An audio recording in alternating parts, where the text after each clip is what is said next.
way, from the middle out and the bottom up. We wanted to provide an update to the public on the manhunt of Danelo Cavalcante. Unfortunately, at this time, he has not been located, but we are using every available resource and asset to track his location. Local, state, and federal authorities are working around the clock to find him, and we will not stop until he is in custody. Law enforcement is still utilizing helicopters, drones, and dogs, and we believe that he is still in the general area. There is no evidence at this time to suggest that anyone has helped facilitate this escape or is assisting him at this time. We believe that he is hiding somewhere locally and that he is alone. The U.S. Marshals are actively involved in this manhunt. They are the best in the business at apprehending fugitives, and we are extremely confident in their abilities to capture him soon. Currently, we are looking everywhere in the area, including railways, the Brandywine Creek, and every area that may be a route out of Chester County. We have reason to believe that he is heading south, and we will find him no matter how long it takes. We are still seeking the public's help in our investigation. If you see anything suspicious, please contact 911, regardless of how small or what you may perceive to be insignificant. We still have a tip line available. You should call 911, or you should call the U.S. Marshals tip line at 877-WANTED-2. There is a $10,000 reward for any information that can be used in the capture of this fugitive. Again, we have every reason to believe he is considered dangerous at this time. Do not approach him. We ask the public to call 911 immediately. We will continue to update the public as soon as we have information to share, and we thank you for all the tips that we have received. We have investigated each and every tip that you have submitted to us. At this time, I'd like to turn it over to Troop Commander Captain Wagner. Thank you. So my name is Captain Bob Wagner, and I'm the commanding officer of Troop J Lancaster, which includes Chester County. The state police is committed to working with our local Chester County law enforcement partners and the U.S. Marshals Service to capture this convicted murderer and put him back in prison. We've had boots on the ground and state police resources deployed since the onset, and I could assure you we plan on going nowhere until he is captured. We have no reason to believe he's left the area. Please be vigilant and report any suspicious activity. We need your help. Please check your cars and your outbuildings for any signs of criminal activity. If you see anything suspicious, report it. We ask that you also check your home video cameras. If you see any footage on there that's suspicious, please report it to us. I want to reiterate, this man is very dangerous. If you see him, don't approach him and call 911. Thank you. Thank you, Captain. Next, I'd ask to call to the podium Rob Clark, who is the supervisor of the Fugitive Task Force for the U.S. Marshals. Good afternoon, everyone. My name is Robert Clark. I supervise the Fugitive Task Force out of Philadelphia. And yesterday, late afternoon, we were asked to assist in the apprehension of Mr. Cavalcante. I can tell you that an escape warrant was issued for him. Our Fugitive Task Force adopted that warrant, and we're here supporting the Chester County CID as well as the state police. Like Captain Wagner said, we're in this for the long haul. We have no reason to believe Mr. Cavalcante's left the area. However, if he does, the U.S. Marshal Service has a long arm to touch anyone in this country or its territories, and we plan to do so. We will stop at nothing until we bring him back into custody and support our state and local partners. I also reiterate what Captain Wagner said about being vigilant about checking your property, check your neighbor's property. It's Labor Day weekend coming up. People are going out of town. If you have neighbors that are out of town, make sure their property is secure, make sure they're not missing anything, vehicles, modes of transportation, bicycles, anything that could assist our fugitive of getting out of the area. We have nothing to believe, nothing that says he's gone, so we're going to assume that he's in the area. We're going to keep the Marshal Service assets here, the state police assets, and our local assets here as well. In addition, the DA said we have a $10,000 reward. That's $5,000 offered from the county and $5,000 from the U.S. Marshals. we'd encourage people to call 911 for immediate response to tips, as well as the 877 Wanted 2 hotline and the usmarshals.gov website to register a tip. Thank you. We're happy to take some questions at this time. Yes. Jeff, can you talk about why or what leads law enforcement to believe that he has not left the area? We don't have any evidence to suggest that he has left, so we believe that he's somewhere nearby. Yes. What should neighbors be doing? What should residents be doing? I've talked to people who are concerned that they're not exactly sure, should I be having this Labor Day party? I know Westchester University canceled their classes just a few hours ago. So how should people be behaving this weekend? I think people need to be on high alert. This person is dangerous. He has killed someone. He is alleged to have killed another person. So people need to take every precaution possible. Lock your doors, keep your eyes on your kids, and keep your eyes on your neighbors and your friends. I don't know what to suggest regarding neighborhood activities or barbecues for the weekend, but everyone needs to be on high alert. What makes you believe that he's headed south? So when he murdered Deborah Brandow in 2021, he headed toward Brazil. We have evidence to suggest that he was captured in Virginia, but the ultimate goal was to go to Mexico and then to Brazil, which is his native country. Can you offer any insight into how you believe he may have gotten out of the prison, considering it's done, he already got out? Any information you can reveal about that? So at this time, I don't. We're still investigating that. The Chester County detectives have been vigilant in doing interviews and reviewing video surveillance, but we will have an update at some point on that. Jeff, because that involves two different agencies, if it was like a transport situation or if it was an incarceration in the jail itself, can we even say where he was? It occurred at the prison, He wasn't being transported anywhere? not at the time, no. Can you confirm that, so the prison realized he was missing at 9 a.m. and he was called, someone reported that he was out walking at 9:30? Was there a search in progress before that report was made?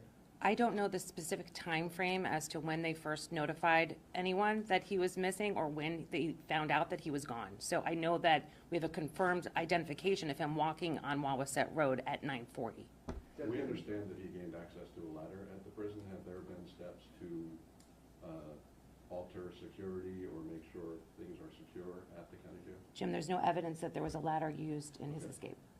Deb, given that he was sentenced to life in prison, number one, why was he still in custody in Chester County for over a week? And also, were there any additional security measures being taken given that he was a confirmed flight risk previously? So it's normal protocol to keep someone who has been recently convicted for at least 30 days in case they file a post-sentence motion of some kind. And after that occurred, he would be transported to a state correctional institute. And at the time that he was still awaiting to be transported, there was no evidence that he was considered a flight risk. Can you confirm there was another inmate that escaped from that prison a couple months ago? We have a neighbor who said it happened and he hid in his shed and he was caught. Can you confirm that that happened? I cannot. I don't have that information. I know details are limited, and I respect that, but is there any indication he acted alone or had assistance in getting out of the prison? We have no evidence at this time to suggest that he had help from anyone. So who can confirm that that happened then? Who do we contact when we have several neighbors who said that that happened, that there was another prisoner who escaped from this jail a couple of months ago? I am aware that there was a previous escape. I can't give you details about that. I would suggest contacting the Acton Warden, Howard Holland. But you can confirm that it happened? It did happen, yes. When someone's given a life sentence, clearly they're a flight risk. Is there a part of the prison that is designed to hold someone who may be a higher level flight risk? Is that? As far as I understand it, he was in the maximum security area of the prison. Can you talk about a little more detail about how the manhunt works, like what the process is for looking for him and what challenges the local landscape might create in finding him? You know, I'm going to defer to the U.S. Marshals to address that. So we don't want to talk about how we go about our investigative techniques and tip our hand to Mr. Cavalcante, but I can tell you this, that the State Police and the Marshal Service are dedicated in staying here until we bring him into custody. It just wouldn't be appropriate to tell you exactly the investigative measures that we're using. I think the DA said already there are numerous helicopters flying throughout the night using different types of surveillance techniques to try to locate him, and we're just using every possible asset that we have to search the immediate area until we can prove that he's either here or that he's not here. It should also be noted, the DA said as well, not to approach Mr. Cavalcante. There was also a murder warrant for him out of Brazil. So the Brazilian authorities have a homicide warrant for him as well relating to a 2017 murder, which he fled Brazil to Puerto Rico and then entered the country illegally. So this is a very, very dangerous man. And I think that's the reason why you see such dedication here from the state police, the Marshal Service, and all our state and local partners. It's not just one homicide warrant that he was sentenced here for a life sentence, but he also has an active warrant out of Brazil for a 2017 murder as well. Speaking of Brazilian authorities, have they been notified about his escape locally, and are they assisting at all? They have. We've reached out to the Brazilian attaché. They are aware that Mr. Cavalcante has escaped custody. It's up to them whether they're gonna pursue the provisional arrest warrant or not. I think they're contemplating that now, but they have been made aware. Rob, do you have any words about perhaps anybody in this community who may be thinking of assisting this man? Don't do it, you'll get charged. You know, anyone who impedes this investigation, without a doubt, the dedication that we have through the DA's office and through the Pennsylvania State Police, you're going to get charged with obstructing justice. You're going to be charged with whatever we can. I would suggest to associates, family members, whoever may be in touch with Mr. Cavalcante, do the right thing, contact law enforcement, because if we find out that you impede this investigation, you'll be part of it, and you'll be on the criminal side. Rob, going off of that, do you have any indication that he has contacted any family members or friends in the Phoenixville area? We don't want to comment on that. Even if we did have that information, we wouldn't share it. We're Can just. you talk about the size of the search today? For Ken? knowledge or- I can tell you this, we're searching the immediate area. Everywhere in the immediate area here in Chester County, we are going through every nook and cranny, responding to every tip that we get in, and diligently following up on places we may believe he may be believed to be hiding. So it's a thorough search of the Chester County area, and I believe that's why the DA is just asking the community to be vigilant. Don't be scared, be vigilant. Check your stuff, check your neighbor's stuff, because if he's hunkered down, sooner or later, he's going to have to rear his head, and that's when we want those tips to come in, because we will have a reaction force to come out and arrest him. Can you say how many tips you've received since this all started yesterday? How many tips we received, Kevin? I tell you, it's been quite a few. I don't have the exact number on hand, but I would say it's over 30 at this point, maybe 40. We're just told over 100, I'm hearing. I believe it's, yeah. I thought it was about 100 myself. Some of them are lookalikes, some of them we've found to be not credible. Somebody in Maine said, I thought I saw him at the gas station driving, you know, in Maine. Said, I thought I saw an individual looking like him driving a red Ford Focus, and you know, some of those we have to dismiss because we have to look at the credibility of some of these tips. And how many law enforcement would you say? Hundreds, dozens? How many people are? There's hundreds up here. Yeah. A question on law enforcement. I'm with the Chester County Association of Township Officials, and we're getting emails and calls from PDs saying, how do we get our people to help? Do we refer them to someone in particular, or do we advise them that they should stay in their jurisdiction and work that territory? In my opinion, the state police has very adequately staffed this operation. They have everyone from their emergency response team, people up here, their BCI investigators.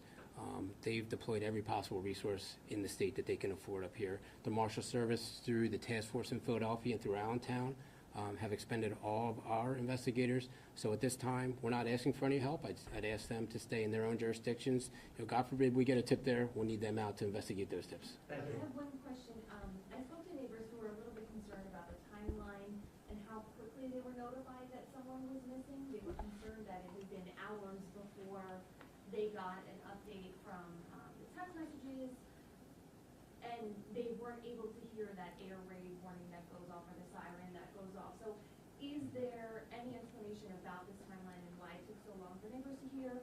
Also, any thoughts about updating technology any further to get those words out quicker? So, good question. I don't know the answer to that, frankly. We're looking into that to see why there was a delayed response. But as far as I understand it, as soon as the prison was aware that he had escaped, they followed their direct protocol and notified the appropriate authorities and corresponding agencies. But we'll look into that further. There was a reverse 911 call that was placed. I was told that not every resident received that call, so we're going to look into that and see why that happened, and I don't have an answer at this time. Deb, I know you can't give a lot of information about this, given for safety reasons, but in terms of Deborah Brandau's family, have they been contacted by your office, and if so, I mean, how are you handling the situation? They are safe. They were told immediately. That was the first call that I made as soon as I found out. So we have no reason to believe that they are in jeopardy in any way. Our impression is that this defendant wants to flee south. I don't have any indication that he has any reason to go after the Brandau family at this time. And you mentioned that there's no evidence that he's left the area, so I guess we should ask, is there any evidence that he's still in the area at this time? I can't comment on that, Jim. Where was the initial report made when he was first spotted? From yesterday when he was first? Yeah. So it happened on Wawasett Road by someone who was going into the prison who works at the Chester County Justice Center. Is that the last positive sighting? As far as I know, I think so. Yeah, How far from the prison was that on? right down the road. Right down the road? Yes, Between here and? correct. And this is going off of Jim's question, but I have to ask, has his prison attire been located? Not to my knowledge, no. No. Is the prison still on lockdown? No, it's not. I think we had inmates transferred to the Justice Center today for hearings. Yeah.